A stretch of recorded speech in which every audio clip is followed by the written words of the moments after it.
할렐루야. 오늘 말씀은 사도행전 8장 1절부터 25절입니다.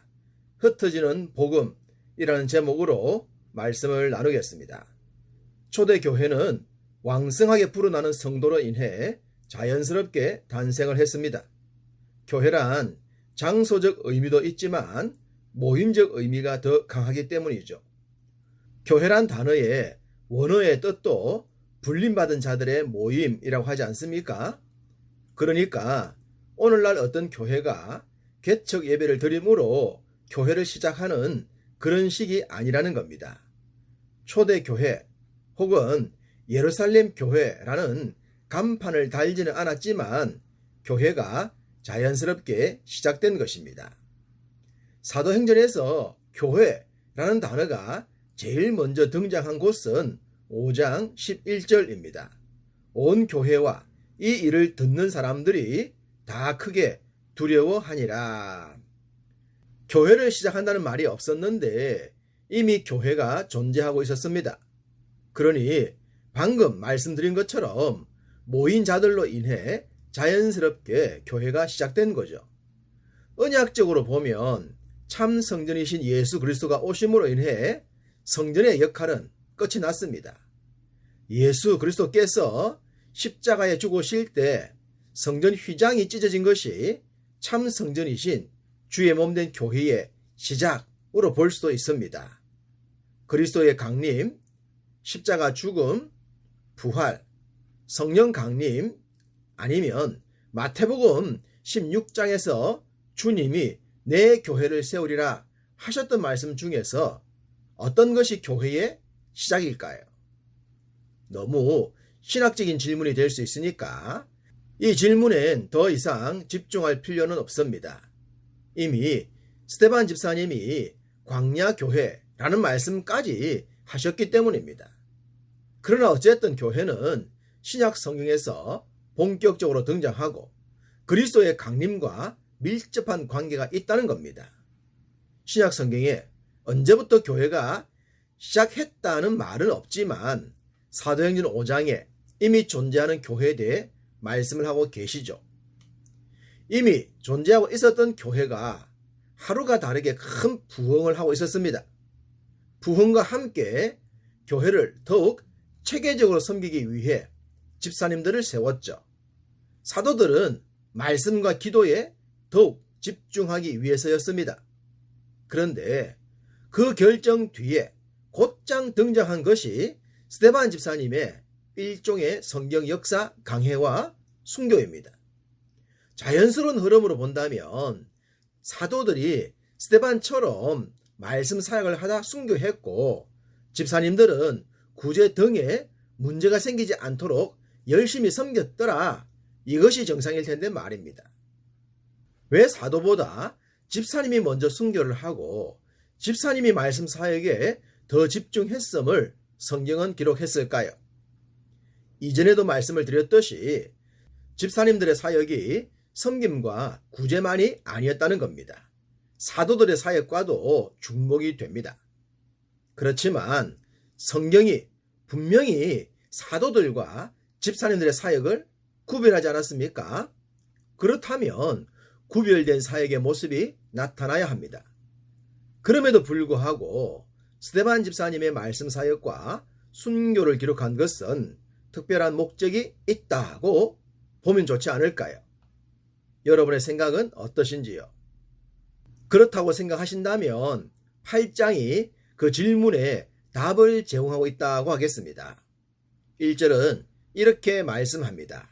그날에 예루살렘에 있는 교회에 큰 박해가 있어 사도 외에는 다 유대와 사마리아 모든 땅으로 흩어지니라. 교회에 큰 박해가 있었고 그로 인해 사도 외에는 흩어졌다고 합니다. 사도 외에는 이라고 했으니 사도들은 예루살렘에 머물 이유가 있었다는 겁니다.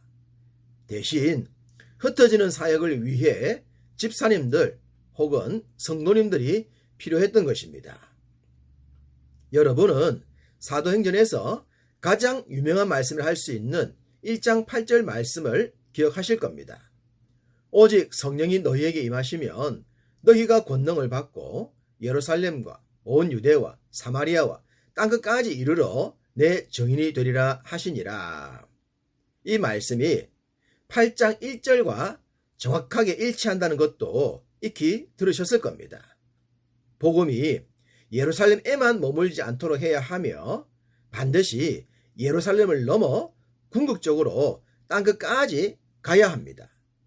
1장 8절의 말씀이 8장 1절의 박해로 인해 성취되고 있는데 우리는 그 이유가 복음이 예루살렘에만 머물러 있었기 때문임을 압니다.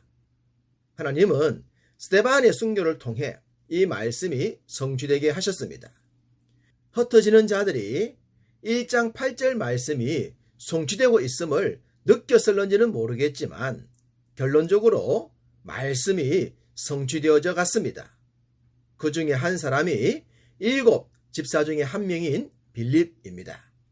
빌립은 박해를 피해 사마리아로 내려갔습니다. 그리고 자신이 알고 있는 예수가 그리스도이심을 전했고 표적도 행했습니다. 그 결과 많은 사람들이 빌립을 따랐고 더러운 귀신 들린 자, 중풍병자, 못 걷는 자가 치유되는 역사가 나타났습니다. 그로 인해 사마리아 성엔 큰 기쁨이 있었다고 합니다. 할렐루야! 복음이 전해지는 곳엔 기쁨이 있는 줄 믿습니다. 치유와 회복도 있는 줄 믿습니다. 우리의 전하는 복음이 이러하기를 간절히 소망합니다.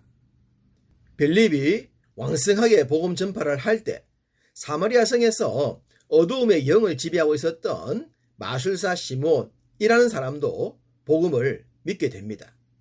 그리고 사마리아에서 일어나고 있었던 영적인 변화에 대해 예루살렘에 있던 사도들의 귀에도 들려집니다.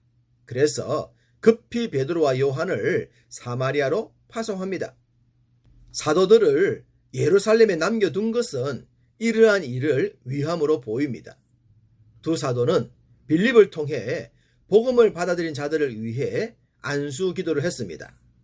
성경은 당시까지 예수 이름으로 세례를 받았을 뿐 성령을 받은 일이 없었다고 합니다.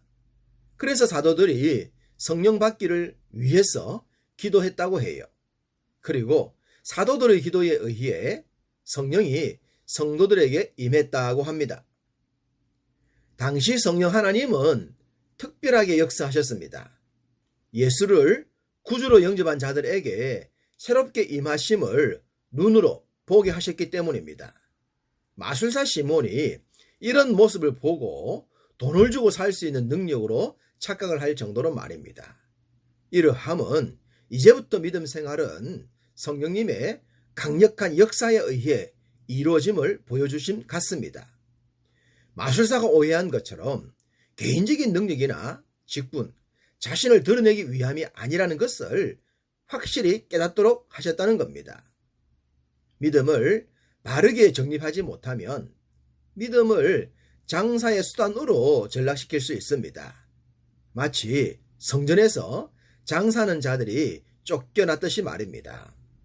책망 듣고 쫓겨나는 믿음 생활이 아니라 사람들의 삶을 변화시키고 진정한 인생의 기쁨을 발견하고 세상에서 맛볼 수 없는 신령한 능력을 경험하게 되는 것이 참복음의 능력입니다.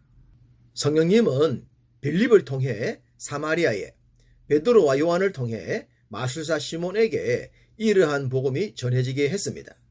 그리고 그 은혜의 흐름은 지금 이 시대를 살아가는 우리들에게도 전해졌습니다.